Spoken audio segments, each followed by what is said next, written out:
अस्सलामुअलैकुम सामीन, हमारी ख़बर का उन्वान है एक ही नशिस्त में कलाम पाक मुकम्मल सुना दिया। ये तालिब इल्म है जिसका नाम है हाफिज़ मोहम्मद हादी सल्लमहु। ये कारी मोहम्मद उवैस कासमी गंगोही का शागिर्द रशीद है और ये माशाअल्लाह कस्बा जलालाबाद ज़िला शामली के मदरसा अहसनुल उलूम में ज़ेर तालीम है। जिन क़ुर्रा और उलमा ने इस बच्चे कलाम पाक सुना है उनके नाम हैं कारी मोहम्मद आसिम मोहतमिम मदरसा हाजा, मुफ्ती मोहम्मद मसीहुल्लाह मिफ्ताही, मौलवी मोहम्मद जुनैद मिफ्ताही, कारी मोहम्मद अनस, कारी मोहम्मद फ़ारूक, कारी मोहम्मद उवैस सआदती, हाफिज़ मोहम्मद समीर, हाफिज़ मोहम्मद आकिल, हाफिज़ मोहम्मद उमैर, कारी मोहम्मद शाहवेद।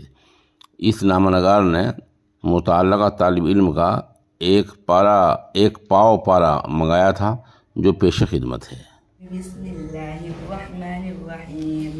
क़ाल अलम अक़ुल लक इन्नक लन तस्ततिअ मइय सबरा क़ाल इन सअलतुका अन शैइन बअदहा फला तुसाहिबनी क़द बलगत मिन लदुन्नी उज़रा फ़ंतलक़ा हत्ता इज़ा अतया अहल क़रयतिन इस्तطعमा अहलहा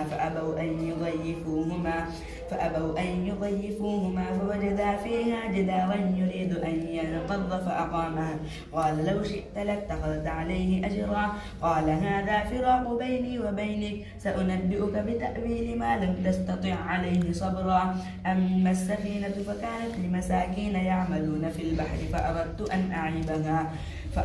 أن أعيبها وكان وراءهم ملك يأخذ كل سفينة غصبا وأما الغلام فكان أبواه مؤمنين فخشينا أن يرهقهما طغيانا وكفرا فأردنا أن يبدلهما ربهما خيرا منه زكاة وأقرب رحما وأما الجدار فكان لغلامين يتيمين في المدينة وكان تحته كنز لهما وكان أبوهما صالحا فأراد ربك أن يبلغا أشدهما ويستخرجا كنزهما رحمة من ربك وما فعلته عن أمري ذلك تأويل ما لم تستطع عليه صبرا ويسألونك عن ذي القرنين قل سأتلو عليكم منه ذكرا إنا مكنا له في الأرض وآتيناه من كل شيء سببا فأتبع سببا حتى إذا بلغ مغرب الشمس وجدها تغرب في عين حمئة ووجد عندها قوما قلنا يا ذا القرنين إما أن تعذب وإما أن تتخذ فيهم حسنا قال أما من ظلم فسوف نعذبه ثم يرد إلى ربه فيعذبه عذابا نكرا وأما من آمن وعمل صالحا فله جزاء الحسنى وسنقول له من أمرنا يسرا ثم أتبع سببا حتى إذا بلغ مطلع الشمس وجدها تطلع على قوم لم نجعل لهم من دونها سترا كذلك وقد أحطنا بما لديه خبرا ثم أتبع سببا حتى إذا بلغ بين السدين وجد من دونهما قوما لا يكادون يفقهون قولا قالوا يا ذا القرنين إن يأجوج ومأجوج مفسدون في الأرض فهل نجعل لك خرجا على أن تجعل بيننا وبينهم سدا قال ما مكنني فيه ربي خير فأعينوني بقوة أجعل بينكم وبينهم ردما آتوني زبر الحديد حتى إذا ساوى بين الصدفين قال انفخوا حتى إذا جعله نارا قال آتوني أفرغ عليه قطرا فما استطاعوا أن يظهروه وما استطاعوا له نقبا قال هذا رحمة من ربي فإذا جاء وعد ربي جعله دكا وكان وعد ربي حقا وتركنا بعضهم يومئذ يموج في بعض ونفخ في الصور فجمعناهم جمعا وعرضنا جهنم يومئذ للكافرين عرضا الذين كانت أعينهم في غطاء عن ذكري وكانوا لا يستطيعون سمعا أفحسب الذين كفروا أن يتخذوا عبادي من دوني أولياء إنا أعتدنا جهنم للكافرين نزلا قل هل ننبئكم بالأخسرين أعمالا الذين ضل سعيهم في الحياة الدنيا وهم يحسبون أنهم يحسنون صنعا أولئك الذين كفروا بآيات ربهم ولقائه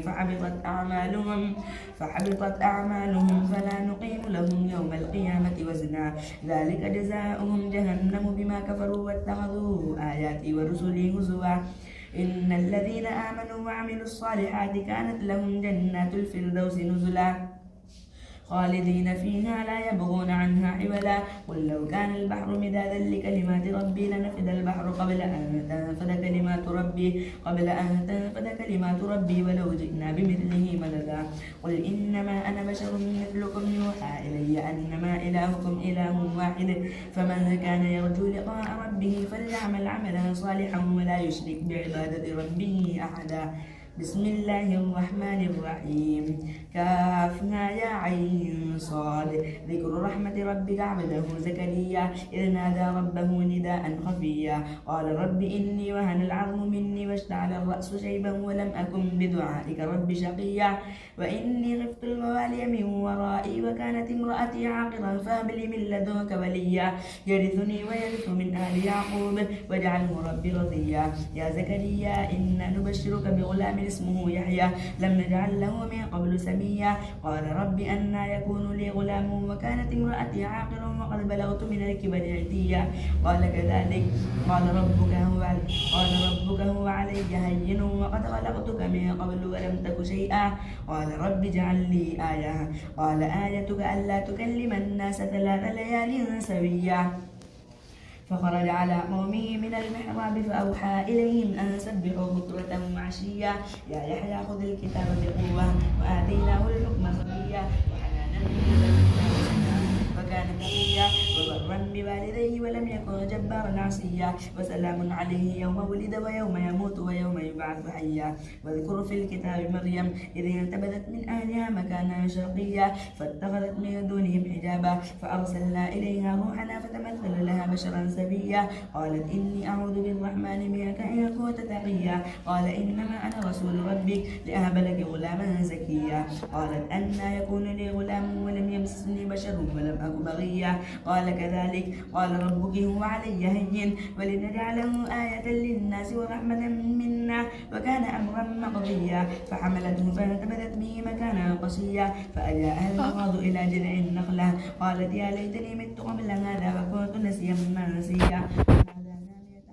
ألا تحزني قد جعل ربك تحتك سريا وهزي إليك بجذع النخلة تساقط عليك رطبا جنيا فكلي واشربي وقري عينا فإما ترين من البشر أحدا فقولي إني نذرت للرحمن صوما فلن أكلم اليوم إنسيا فأتت به قومها تحمله قالوا يا مريم لقد جئت شيئا فريا يا أخت هارون ما كان أبوك امرأ سوء وما كانت أمك بغيا فأشارت إليه قالوا كيف نكلم ما كان في المهد صبيا قال إني عبد الله آتاني الكتاب وجعلني نبيا وجعلني مباركا أينما كنت وأوصاني بالصلاة والزكاة ما دمت حيا وبرا بوالدتي ولم يجعلني جبارا شقيا والسلام علي يوم ولدت ويوم أموت ويوم أبعث حيا ذلك عيسى بن مريم قول الحق الذي فيه يمترون ما كان لله أن يتخذ من ولد سبحانه إذا قضى أمرا فإنما يقول له كن فيكون فإن الله ربي وربكم فاعبدوه هذا صراط مستقيم فاختلف الأحزاب من بينهم فويل للذين كفروا من مشهد يوم عظيم أسمع بهم وأبصر يوم يأتوننا لكن الظالمون اليوم في ضلال مبين وأنذرهم يوم الحسرة إذ قضي الأمر وهم في غفلة وهم لا يؤمنون إنا نحن نرث الأرض ومن عليها وإلينا يرجعون واذكر في الكتاب إبراهيم إنه كان صديقا نبيا إذ قال لأبيه يا أبت لم تعبد ما لا يسمع ولا يبصر ولا يغني عنك شيئا يا أبت إني قد جاءني من العلم ما لم يأتك فاتبعني أهدك صراطا سويا يا أبت لا تعبد الشيطان إن الشيطان كان للرحمن عصيا يا أبت إني أخاف أن يمسك عذاب من الرحمن فتكون للشيطان وليا قال أراغب أنت عن آلهتي يا إبراهيم لئن لم تنته لأرجمنك وهجرني مليا قال سلام عليك سأستغفر لك ربي إنه كان بي حفيا وأعتزلكم وما تدعون من دون الله وأدعو ربي عسى ألا أكون بدعاء ربي شقيا